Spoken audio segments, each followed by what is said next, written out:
Welcome back, everyone, to another episode of Literary Landscapes. Today, we're diving deep into a character who has truly resonated with us, someone whose quiet strength speaks volumes. Lillian Davenport from the Whispers from the Walls trilogy. John, I know you've been particularly moved by her journey. Absolutely, Jane. Lillian, she's just captivating. You know, we talk a lot about heroes who are loud, who charge into battle, but Lillian, she redefines strength entirely. She's quiet, observant, tender, and the world has definitely bruised her, especially with the whole asylum setting. But the one thing you can't say about her is that she's broken. That's what struck me too. From the very first page of The Quieting, you feel her vulnerability, but it's always underscored by this deep current of resilience. She adapts, she endures. It's not a choice she makes lightly. It's almost an instinct for survival. She bends, but she never shatters, even under immense pressure that, honestly, no one her age should ever have to face. And that's such a powerful message, isn't it?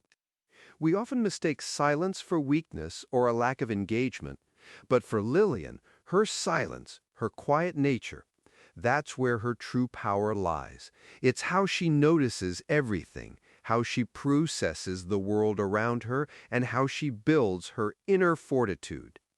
Her strength doesn't roar, it hums, deep and steady. Exactly. And it's not just about her being quiet. It's about her refusal to let the world define her. She's in this incredibly oppressive environment, surrounded by people who want to strip her of her identity, but she holds onto herself with a fierce, almost defiant gentleness. That's such a great way to put it, Jane. Defiant gentleness. Because she isn't aggressive, she isn't outwardly rebellious. But internally, she is a fortress. She knows who she is, or at least, she's fighting tooth and nail to remember and reclaim who she is, despite all the forces trying to mold her into something else. And the feeling, the description says she survives not because she's fearless, but because she feels everything. That's such a crucial distinction. It's not about blocking out the pain or fear, it's about acknowledging it, letting it wash over her, and still choosing to move forward. That's true bravery. It humanizes her completely.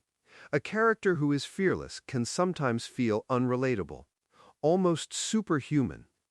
But Lillian, she's profoundly human because she experiences the full spectrum of emotions, the terror, the sadness, the glimmers of hope, and she processes them. She doesn't shut down. She observes and adapts. Which brings us to the core of this trilogy, really. It's her fight to reclaim what the world tried to take from her. Her voice, her truth, her right to exist without apology.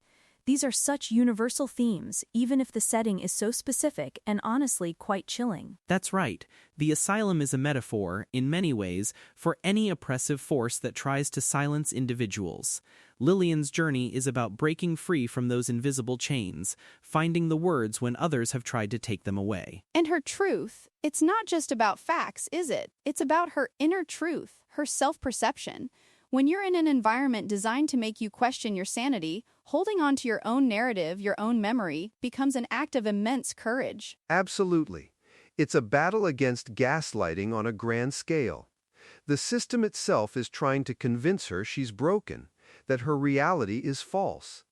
Lillian's quiet resistance, her internal resolve, is her way of saying, "No, I know who I am, and I will not be erased." And the right to exist without apology. That's a powerful statement, especially for someone who has been deemed unfit or troublesome. To assert her inherent worth simply by being herself is revolutionary in her context. It truly is.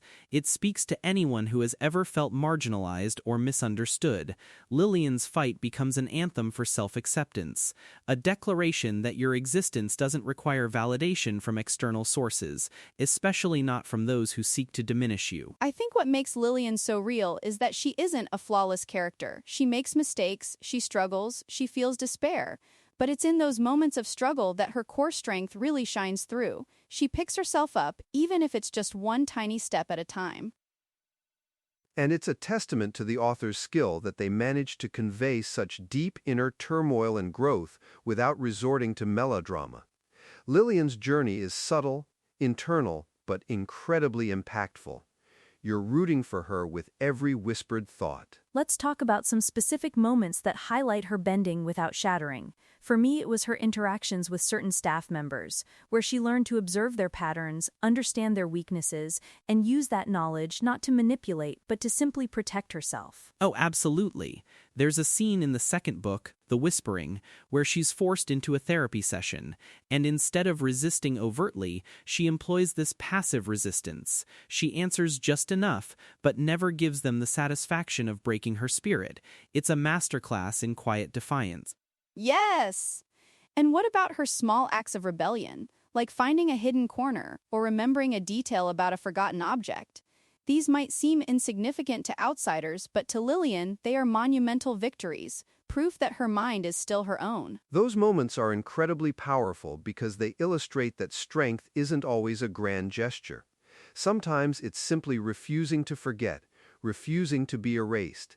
It's holding on to those tiny fragments of self-worth that eventually allow her to rebuild. And her ability to connect, even minimally, with others in the asylum, those brief, often nonverbal understandings she shares with a few patients, they're like lifelines in the darkness, reminding her she's not entirely alone. The subtle nods, the shared glances, the understanding in the eyes of another who also feels trapped, those connections are so vital for her.